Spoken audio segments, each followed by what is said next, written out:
j'allais beaucoup plus souvent voir le vieux voisin du cousin, son fils qui avait le même âge que moi. Je dirais qu'il me recevait moins. Il me recevait, bien sûr, il me voyait bonjour, bonjour, mais le vieux, il avait gardé lui aussi ce côté moussu. Le fils, il était déjà plus propre. Alors j'allais, je disais à Cécile, tu as besoin de rien à côté? Non, alors je vais faire un tour. Mais j'allais pas faire un tour, j'essayais de voir s'il était là. Et d'une certaine façon, il y avait entre lui et moi, plutôt entre son attente et mon attente, quelque chose qui communiquait. Il savait que vers 11h15, 11h30, je traînais sur le bord de la route. Et si je le voyais, donc s'il était là, s'il se montrait, il faisait comme s'il ne me voyait pas. Il marchait, mais il m'avait sans doute vu. Il voyait mal, mais quand même. Puis quelquefois, je m'annonçais en sifflotant. Alors il se montrait. Ah, je disais, vous voilà. Ah, monsieur Deux, il me disait. Alors, comment il va aujourd'hui? Et vous? Ben, j'étais encore en train de... Qu'est-ce que vous voulez? Il y a toujours à faire, il y a toujours à réparer.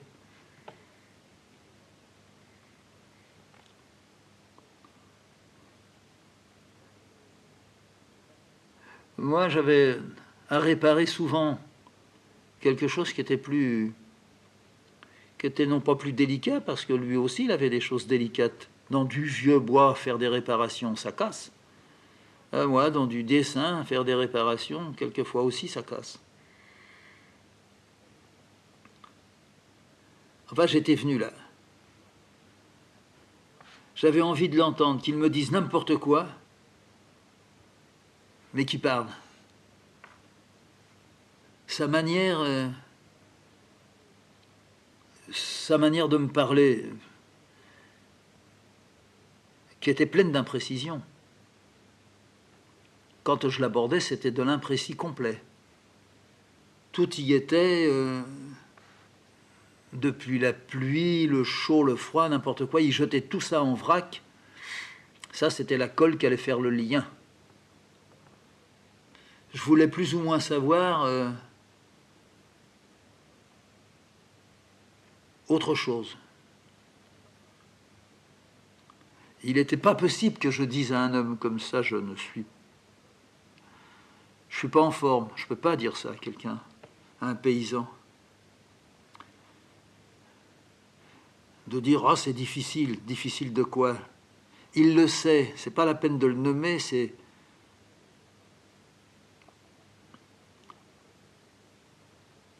Nous, on a comme expression, on sent que ça ne va pas. Le paysan, il sent le temps. Il sent une bête qui est malade. Il sent peut-être un peu moins sa femme qui tourne dans sa tête. Peut-être. Un vieux comme lui, il est mort maintenant.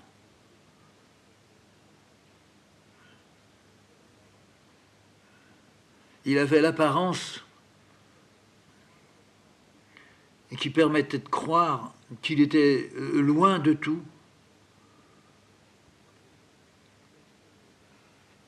Et il me laissait rêver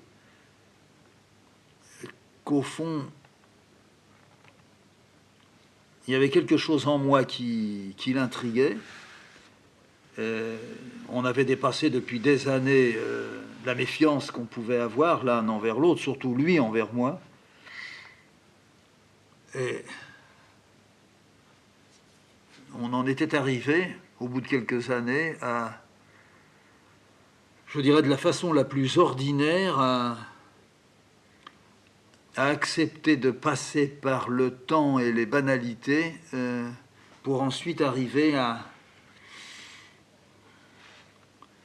quelque chose à laquelle lui-même, tout comme moi, n'avions pas pensé. Il y avait comme dans un champ secret entre lui et moi, mais connu au fond de lui et de moi, un partage possible. Oh, je dis bien possible, Mais j'ai ressenti ça quand j'étais à Corcelles avec Cécile. Il ne s'agissait pas de parler longtemps avec certains pour qu'on se comprenne. Alors, ça nous laisse sur le moment, ça réchauffe, mais de s'être en quelque sorte suffi du frôlement mutuel que l'on a ressenti, qu'on a passé et que l'autre vous a renvoyé,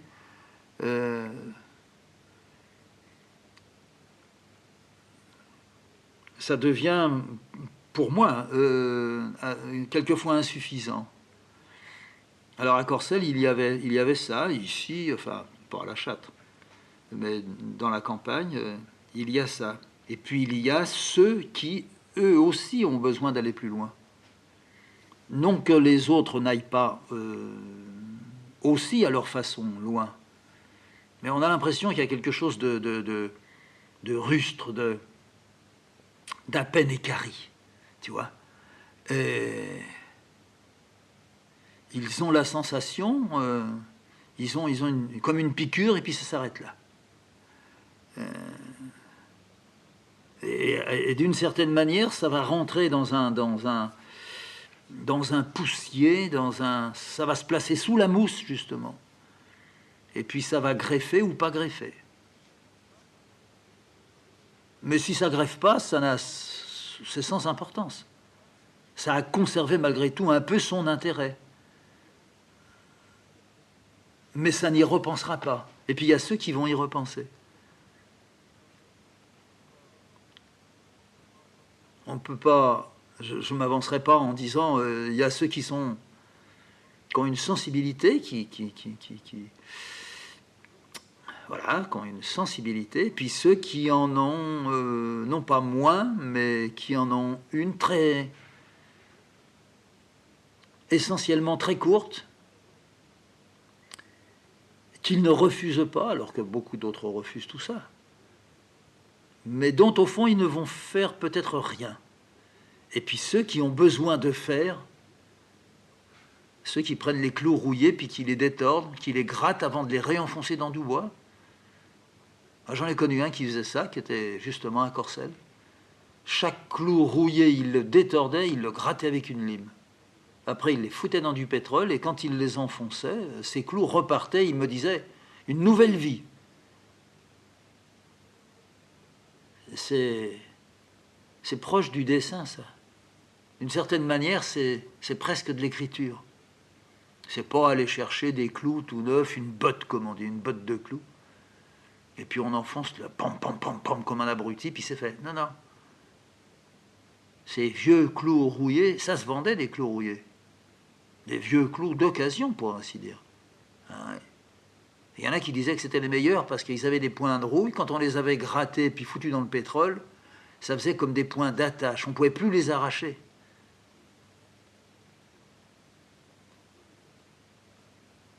Ça a ce côté plein de durée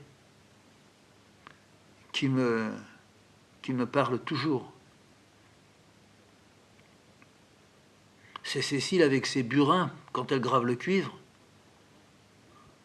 Elle me demande, c'est moi qui emmanche, qui désemmanche et qui sort un petit peu plus la lame qui, s'usant, vient beaucoup trop près du manche de son burin. Elle me dit, si tu peux me le sortir encore un petit peu. Alors au début, bien sûr qu'on peut sortir de 1 cm même, et plusieurs fois 1 cm. Mais au bout de 2 fois ou 3 fois 1 cm, ça fait 4 cm, il n'y en a plus beaucoup pour rentrer dans le manche. En fait, ça ne rentre pas vraiment dans le manche, ça se coince par 2 petits anneaux. À un moment donné, ça ne tient plus dans les anneaux. Et Cécile dit, pourtant, il était si bon. C'est vrai. Alors le sien, il n'avait pas rouillé, mais il était à sa main, il était pareil que des neufs, mais il ne l'était plus. Il avait acquis, elle ne pourrait pas me le dire. Et puis il y avait ce pouvoir entre lui et elle qui s'était créé. Il avait fait, et il lui avait fait comprendre aussi que là, Elle ne pouvait pas lui demander trop. Alors elle contournait et le burin était d'accord. Bien sûr que, en disant ça, je donne l'impression, mais je vais dire, c'est pas l'impression, pour moi c'est, que toute chose inanimée est animable. Oui, je ne suis que ça. Un crayon est animé, mais une planche est animée. Un meuble, ça. Moi je lui parle et il me répond. Tout vit. Tout ce que l'homme a fait vit. Et tout ce que la nature fait venir d'elle-même vit. Il y a même un vieux tronc d'arbre, coupé, bouffé. La barrière pleine de mousse, j'y reviens. Elle vit. Elle vit jusqu'à sa destruction la plus complète. Mais sa destruction la plus complète, comme je l'ai vue, elle continue à vivre. Et puisque j'en parle, elle va encore vivre. Vivre, c'est pas seulement respirer. C'est pas seulement avoir le cœur qui bat, comme j'entends en ce moment le mien dans ma tête, dans ma poitrine, j'ai l'impression qu'il brûle. C'est pas seulement ça, vivre. C'est l'animation. Et être animé, c'est avoir une âme. Une planche, elle a une âme. Tant que je la regarde et que je l'aime, tant que je peux la toucher, je la charge de. Elle est pleine de. C'est pour ça qu'on s'aime.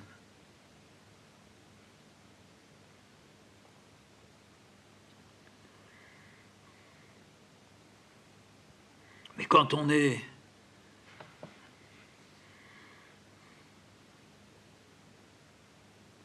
comme je suis loin de me trouver, je suis loin de me trouver en accord et je suis aussi très très éloigné de toute croyance en ce que je fais. C'est sans doute pour ça que je continue encore à faire. Il y a ceux qui continuent à faire parce qu'ils ont acquis sur eux-mêmes une sorte de droit de... Qu'est-ce que je vais dire là?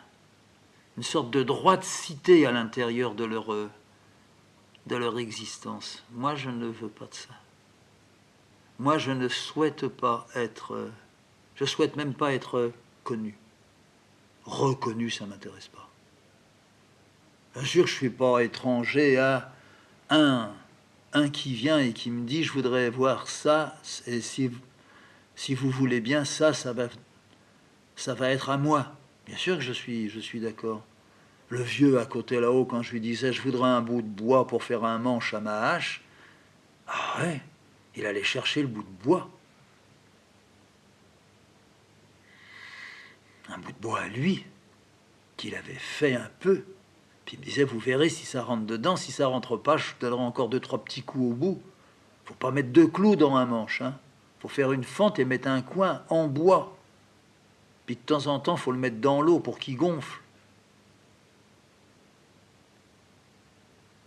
D'une certaine façon, il y a du geste là qui est du geste de sa vie à lui, de son expérience à lui qu'il passe, de son œil, comme mon œil qui regarde une forme et qui dit « merde, là ça va pas ». Ben lui, il dit « merde, mon manche, ça va pas ». Et pourtant, il l'avait repéré, la branche qui allait faire un beau manche et qu'il laisserait sécher en le suspendant à une corde pour qu'il reste bien vertical, bien droit. Des années, il s'est dit « ça sera le manche de ma hache, là ». Parce qu'il sentait que le manche de sa hache, il commençait à en avoir marre à force de cogner, de cogner. Il y avait des petits points là, il avait bon mettre un petit bout de fil de fer autour. Ah, ça allait un jour lâcher. Et un jour, il allait là-bas, parce qu'il avait tapé sur une bûche, et puis plof, la lame, elle était partie toute seule devant. Ah, vain Dieu, si s'était passé quelqu'un là, ah, je l'estropiais. Alors c'était le signe. Il fallait maintenant décrocher le bout de bois qui pendait. Alors là, il le frottait, là. Il foutait de l'huile dessus. Ouais. Le nourrissait.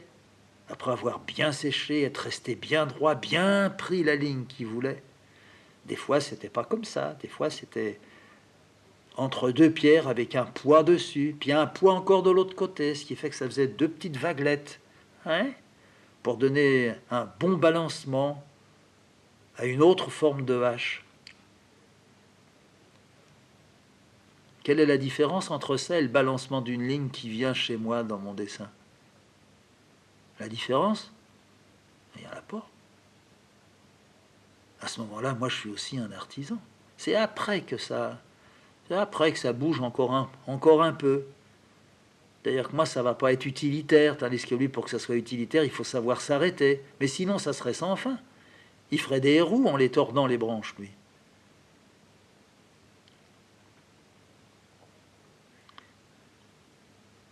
Alors je dirais que c'est certain, j'aime pas me plaindre, j'aime assez râler, mais j'ai quand même besoin de parler. Mais j'ai besoin de parler non pas pour faire valoir quelque chose de moi, j'ai besoin de parler pour faire passer ma certitude de la vie. Sinon, si on est tout seul, qu'on marche comme ça, comme quand j'étais près du cheval, que je ne l'avais pas encore trouvé, j'aurais pu craquer, comme m'affaisser intérieurement, me dire « Oh, c'est comme ça que ça se terminera ». Non pas qu'on meurt parce qu'on est de la nuit dans un champ, mais une sorte d'abandon. Ça m'arrive d'abandonner, mais rarement. Je me relève et je sors une feuille. Et si c'est pas une feuille, moi aussi je sors un bout de bois. Je fais un meuble, je mets 3 planches. Où je sors, je vais dans un endroit où je sais que les gens jettent un peu des saletés. J'aime bien fouiller là-dedans. Je trouve toujours quelque chose.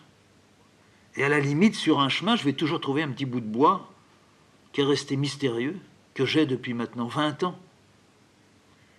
C'est un bout de bois qui a été utilisé, qui a été tenu par quelqu'un.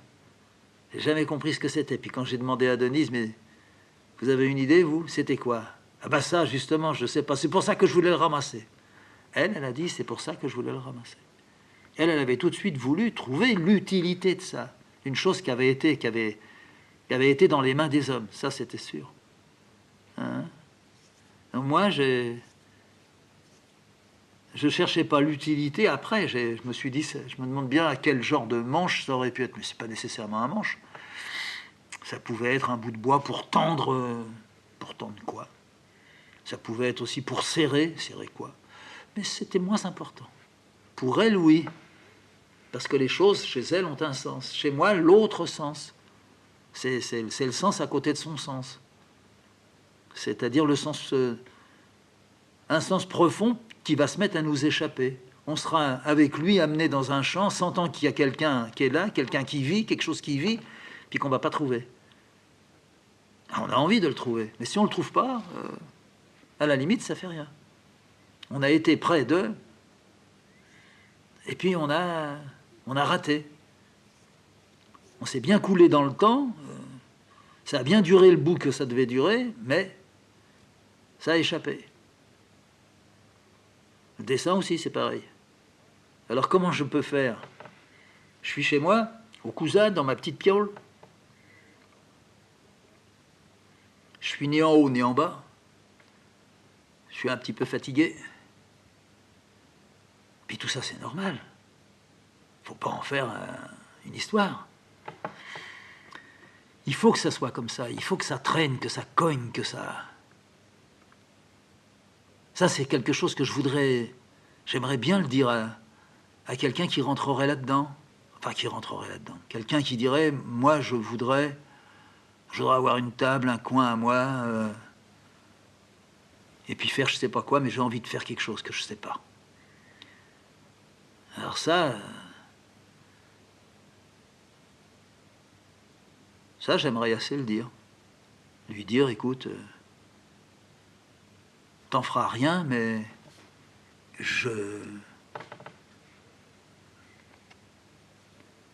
pas du tout, je peux te mettre en garde, ça va être difficile. Ça n'a rien à voir. Celui qui aurait décidé ça sait que ça va être difficile. Ce Ce qu'il faut, c'est qu'il n'y ait pas d'envie. Le désir, c'est une chose, l'envie, c'en est une autre. Pas d'envie. On est par terre, il faut rester par terre. Et c'est par terre qu'on va le faire. On n'est pas là pour devenir comme des pièces qui brillent. La vie, avec tout ce qu'elle a de justement, elle aussi, de mousse. Et qu'en dessous de la mousse, c'est là qu'on trouve la vie. Mais déjà dans la mousse, on trouve la vie. Dans tout ce qui craque dans notre corps quand on bouge la tête. Toutes les barrières qui s'articulent les unes dans les autres. À l'intérieur de notre corps. La beauté de notre corps. Le geste qu'on va avoir vers quelqu'un. La petite bête qu'on ne va pas écraser, qu'on va prendre, qu'on va mettre dans sa paume, qui très vite va cesser d'être terrorisée, mais qui va se demander où elle est. Ça a l'air d'être chaud. Là où elle repose, elle entend peut-être même aussi le sang qui coule, qui passe. Elle entend pam, pam, pam, pam. Ça, elle ne l'avait jamais entendu. Elle avait entendu quand elle était sur le sol. Sur la terre. Dans la terre, il y a un cœur aussi. Mais c'est pas pam, pam. Non. Dans la terre, c'est comme un ronflement continu. Ça doit venir. Pour moi, j'avais trouvé ça petit en allant me promener avec ma grand-mère dans le bois de Saint-Cloud. J'avais mis ma tête contre un arbre. Puis j'écoutais. C'est la grand-mère qui m'avait dit ça. Quand elle était en Italie. Elle n'avait pas encore eu ma mère. Elle vivait avec son homme. Elle venait de se marier. Et elle disait, je l'entendais quand il abattait les arbres. Moi, je gardais, elle avait 2-3 chèvres. Elle mettait sa tête contre le tronc de l'arbre. Et son homme, il était loin, à des kilomètres, dans une autre vallée. Et elle disait, je l'entendais. Mettait son oreille, elle l'entendait. Non pas, pam, pam, non. Elle dit, si j'entendais ça, c'était mon cœur. Je dis, alors tu voulais entendre son cœur à lui? Non, je voulais entendre lui qui, pas quand il cognait avec la hache, quand il avait arrêté de cogner. Ah, j'avais compris ça. J'aurais pas pu dire ce que j'avais compris, mais j'avais compris. Et moi aussi, je mettais mon oreille le long des troncs. Elle me disait, qu'est-ce que tu fais? Elle était aveugle. Alors elle voulait toujours savoir ce que je faisais. J'ai dit, j'écoute. Je suis avec un arbre. Et t'entends? Ouais. Elle me demandait pas quoi. Elle me laissait la liberté d'entendre ce que je voulais. Moi, j'entendais la terre. Ah, ça, on ne pourra pas aller contre ça. J'avais le droit d'entendre la terre. Et j'entendais pas pam, pam. J'entendais continuellement comme ça. Mais pas comme un grognement d'une bête sauvage. Non. J'entendais comme de l'eau qui passerait, dans un tube. Le tube, il deviendrait comme un instrument. Enfin, j'arrivais pas à me dire exactement ça. C'était quelque chose qui coulait.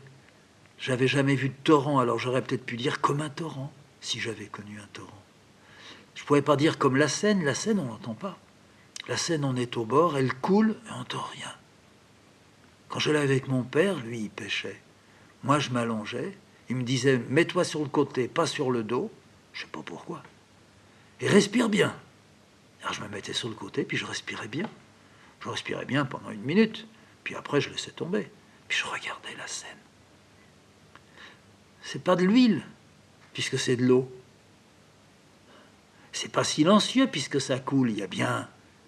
Mais ça ne devenait animé, bruyant, que quand on mettait un petit bout de bois et que l'eau contournait le petit bout de bois pour continuer son chemin. Dans le contournement, il y avait un petit... Mais fallait y mettre beaucoup d'oreilles et d'attention pour l'entendre. Mais oui, c'était ça. Mais moi, ce que j'entendais en ayant l'oreille contre le tronc de l'arbre, et puis je variais, c'était quelque chose qui coulait. Mais je variais, j'allais d'un arbre à un autre. Avec un gros arbre, j'entendais plus de choses qu'avec un petit. Quand j'avais fini, je revenais vers la grand-mère. Elle me disait alors, ah ouais, beaucoup, beaucoup, beaucoup, je disais.